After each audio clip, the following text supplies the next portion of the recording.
Hello sir मैं देश का पहला विजुअली चैलेंज प्रेसिडेंट बनना चाहता हूँ। What is your name, young man?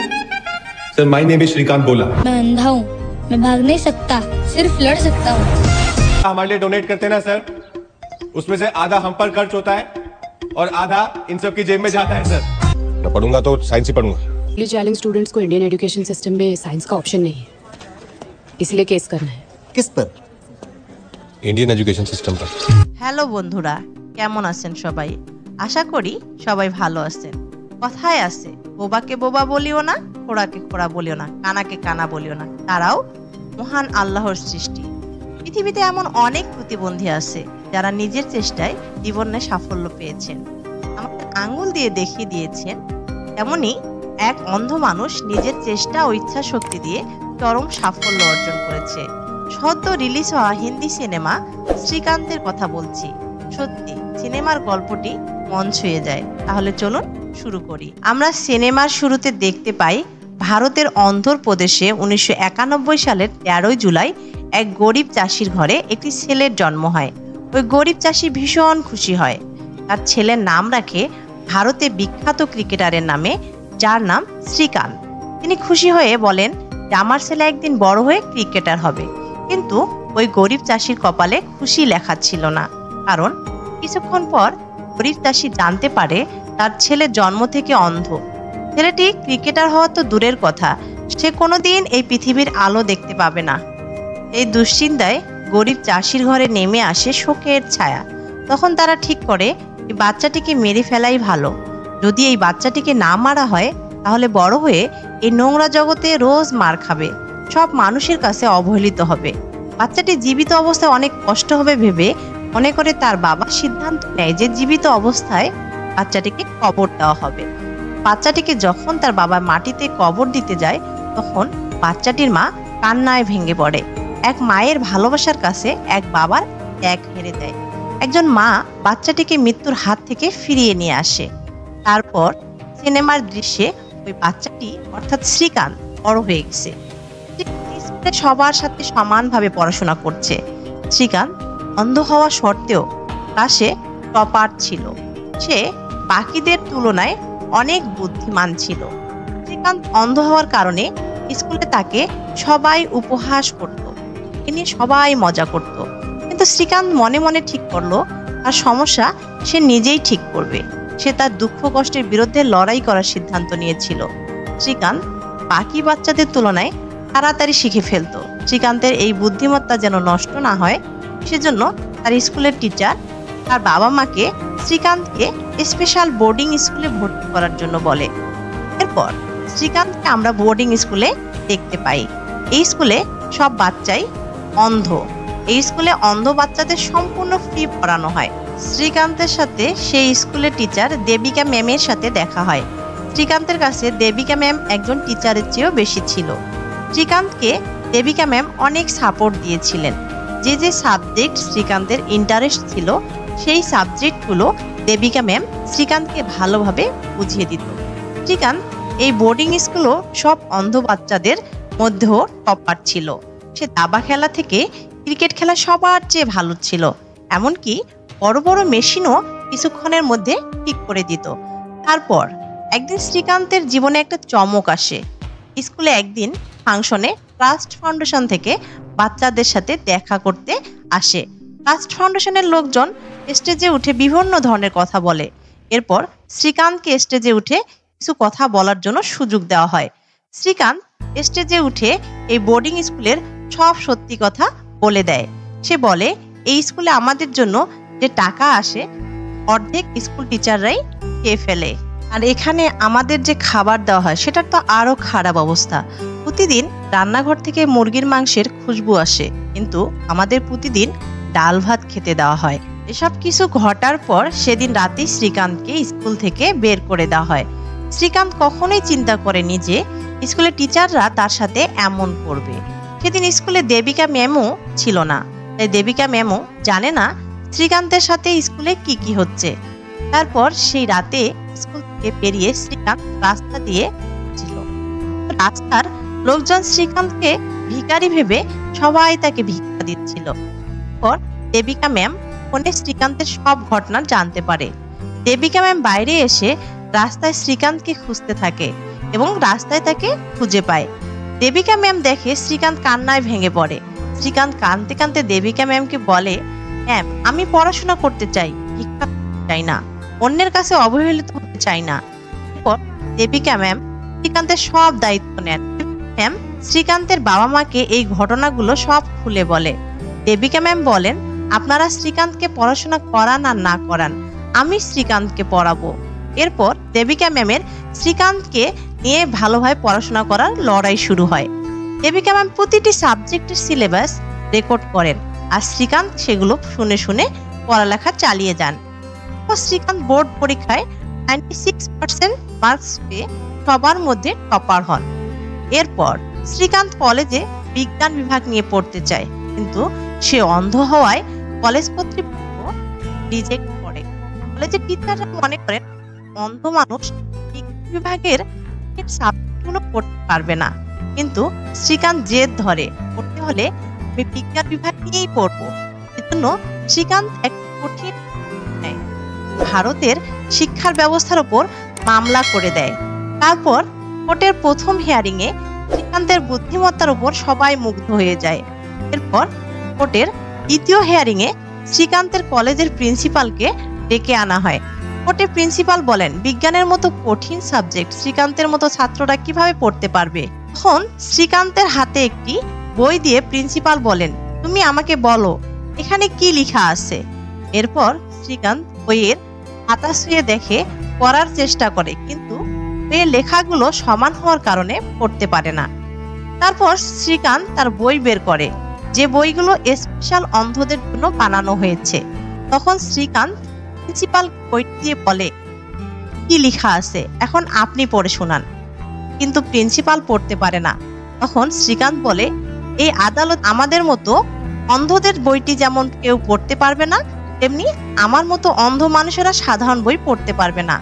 এরপর শ্রীকান্ত বলে, একবার ভাবুন, যদি এই শিক্ষার সিস্টেমটা আমরা অন্ধরা বানাতাম তাহলে কেউ পড়াশোনা করতে পারতো না।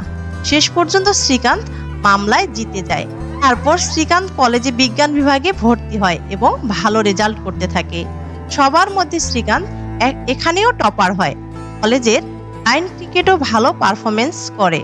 তারপর একদিন শ্রীকান্ত একটি প্রোগ্রামে যায়। সেই প্রোগ্রামে এপিজে আব্দুল কালাম প্রধান অতিথি হিসাবে উপস্থিত ছিলেন। তিনি সবাইকে একটি প্রশ্ন করেছিলেন, তোমরা বড় হয়ে কি হতে চাও?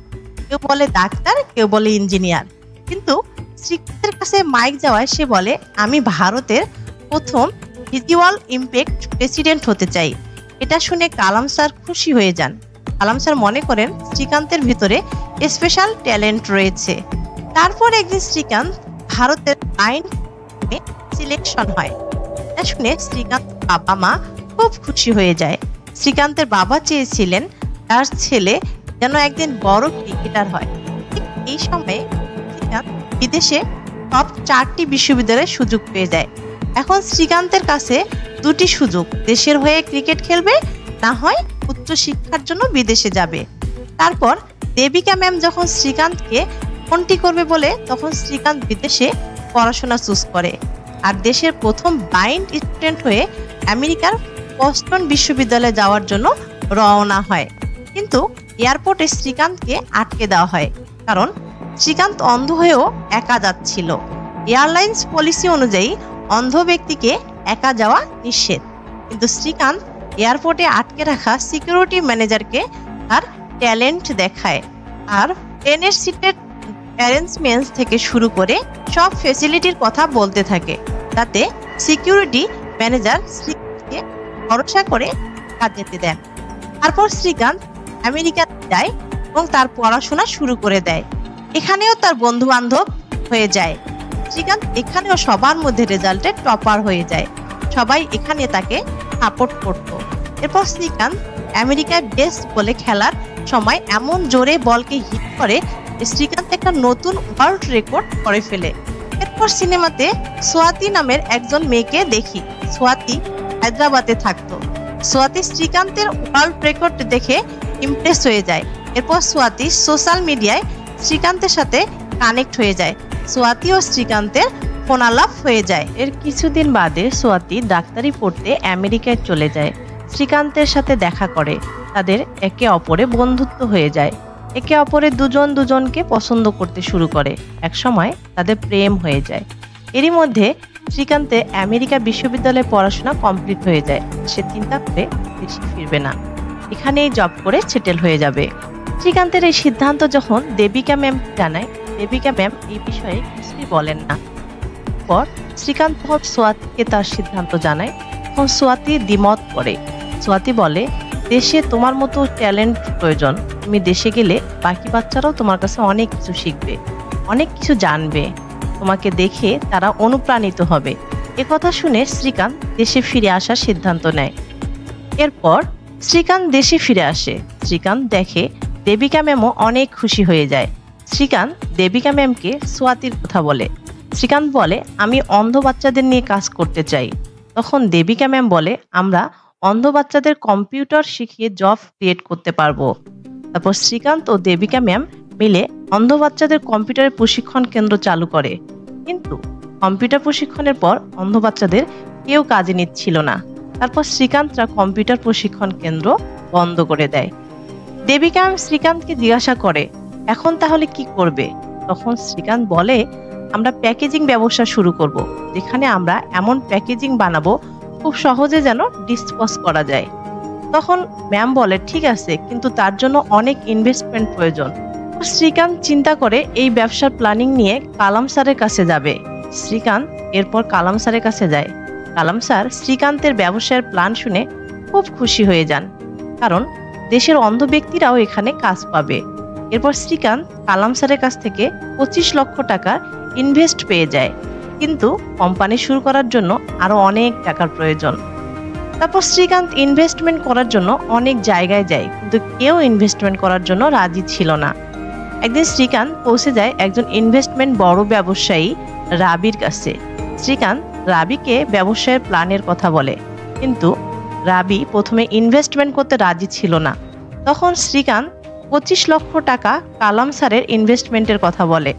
তারপর রাবি কালাম স্যারের কথা শুনে ইনভেস্টমেন্ট করতে রাজি হয়ে যায় এবং শ্রীকান্তের সাথে কোম্পানির পার্টনার হয়ে যায়। তারপর কিছুদিন শ্রীকান্ত রাবি একটা ফ্যাক্টরি কিনে চালু করে দেয়, যার নাম রাখে বোলান্ট ইন্ডাস্ট্রি। এখানে শ্রীকান্তরা রিসাইকেল পেপারকে প্যাকেজিং পেপার বানাতো, আর এই কোম্পানিতে সব অন্ধ লোকেরা কাজ করত। তারপর ধীরে ধীরে তাদের কোম্পানি গ্রো করতে শুরু করে।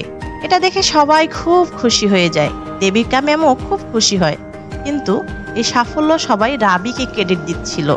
শ্রীকান্ত এটা কিছুতেই মেনে নিতে পারছিল না। সে ভাবতে থাকে, এই আইডিয়া আমার ছিল, কিন্তু সবাই রাবিকে ক্রেডিট দিচ্ছে। শ্রীকান্তের এত কনফিডেন্স ছিল, তার মনে হচ্ছিল আইডিয়ার জন্য অ্যাওয়ার্ড দেওয়া উচিত। কিছু জানবার পর রাবি মনে করে শ্রীকান্ত ব্যবসার ব্যাপারে রাবির অনেক অভিজ্ঞতা ছিল। অন্যদিকে তাই রাবি ঝুঁকি নিয়ে রাজি না। অন্যদিকে শ্রীকান্ত মনে করে অ্যাওয়ার্ড পাওয়ার জন্য আরো অন্য কোম্পানি খুলবে।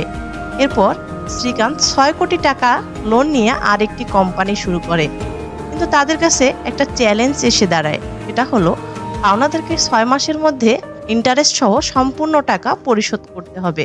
তারপর আমরা দেখি যে শ্রীকান্ত ধীরে ধীরে তার আচরণ পরিবর্তন করছে। শ্রীকান্ত মনে করে যে সে সব কিছু জানে, মানে সর্বজান্তা। সে দেবিকা ম্যামের সাথেও ঠিকভাবে কথা বলে না। তার শুধু একটাই লক্ষ্য, এই অ্যাওয়ার্ডটা জেতা। শ্রীকান্ত মনে করে তাকে সবাই চিনুক, তার নাম হোক। তারপর শ্রীকান্ত নাম বানানোর চক্করে পলিটিক্সে যোগ দিয়েছিল।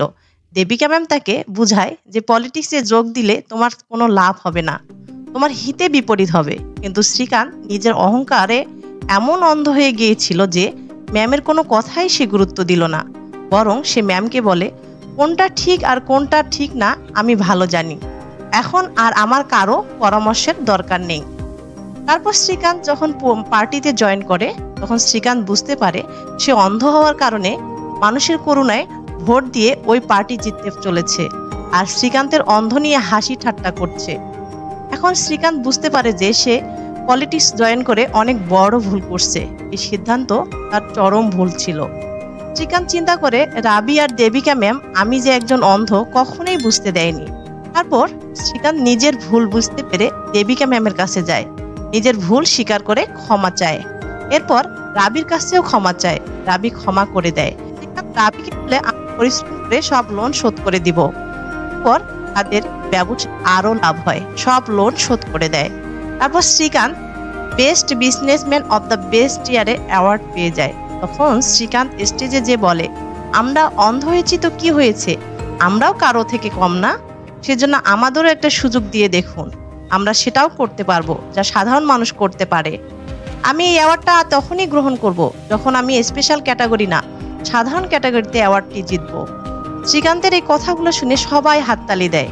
আর সিনেমাটি এখানেই শেষ হয়। ভালো থাকবেন, সুস্থ থাকবেন, ধন্যবাদ।